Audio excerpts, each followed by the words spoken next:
Depuis les années 70, la parole autour du génocide des Juifs s'est davantage libérée et la Shoah est alors devenue un sujet fréquent dans les œuvres littéraires, musicales, picturales et cinématographiques. La transmission de ce qu'il s'est passé est même devenue un devoir dans les années 80. Jean Ferrat, Christian Boltanski, Mark Herman, Steven Spielberg, tous donnent une voix aux victimes du génocide des Juifs. Dans cette vidéo, nous allons nous concentrer sur le dernier nom cité, Spielberg, et voir ainsi comment son film, La liste de Schindler, rend-il compte de la Shoah. En 1993, c'est-à-dire la même année que l'ouverture du musée de l'Holocauste à Washington, Steven Spielberg, dans son film La liste de Schindler, relate l'histoire vraie d'Oskar Schindler, industriel allemand, membre du parti nazi, avare et malhonnête, qui, durant la Seconde Guerre mondiale, a commencé à diriger des usines en Pologne pour s'enrichir en commerçant avec l'État nazi. À l'origine, Schindler a employé des personnes juives pour le bas coût de cette main-d'œuvre et il a fini par utiliser sa fortune pour sauver ses employés, 1200 juifs, de l'internement et d'une mort certaine, avec l'aide de son comptable Itzhak Stern, lui-même juif et sauvé par Schindler. Spielberg s'empare de cette histoire grâce au livre de Thomas Kenaly, Schindler's Ark, publié en 1982 et basé sur les témoignages de Paul Deck Pfefferberg, rescapé du génocide grâce à l'intervention de Schindler. Par cette histoire, Spielberg cherche à montrer un versant du génocide juif. Il présente une tentative de reconstitution du ghetto de Cracovie et de sa population à l'époque. Il montre alors avec une extrême violence des scènes épouvantables de rafles, de multiples scènes d'exécutions arbitraires, violentes, sanguinolentes, dans la rue, dans les camps.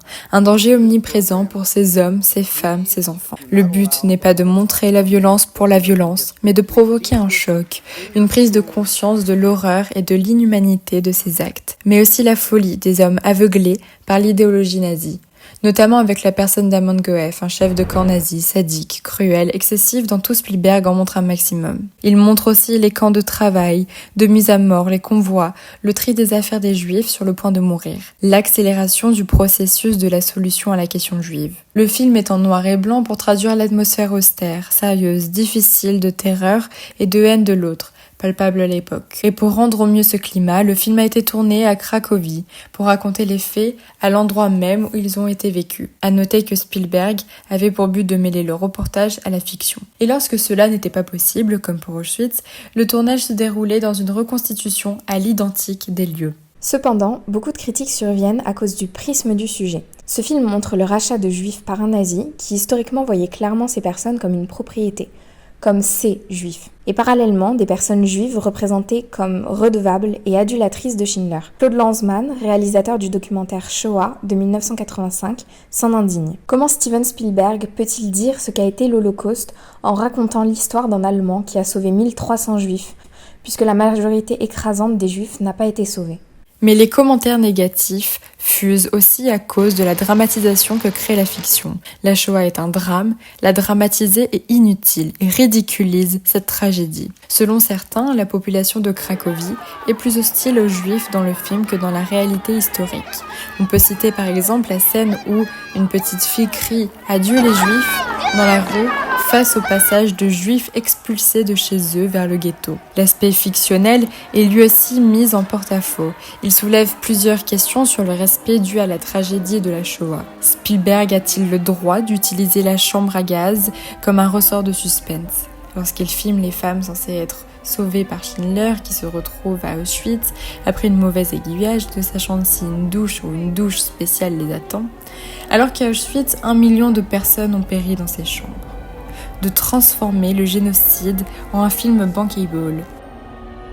Le réalisateur se défend. Pour lui, il y a méprise.